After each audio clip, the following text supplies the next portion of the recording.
In this video, I'll show you how to turn off safe chat on Roblox. Now first what you want to do is head over to roblox.com.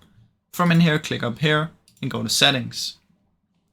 Under settings, you want to head over to privacy. Make sure this is disabled. Find communication and make sure it's either on default or custom. Don't choose off. And from in here, you want to tweak these settings. Make sure you change who can message me to anything besides no one.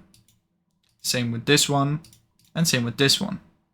If any of these are no one, it's kind of like having the safe chat. Now another thing is come down to parental controls.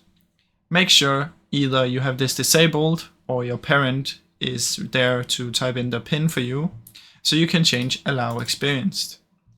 Now make sure you choose all ages. If you have 9+ or something, there might be safe chat on some of the games that you play. So make sure you have all ages or 17+.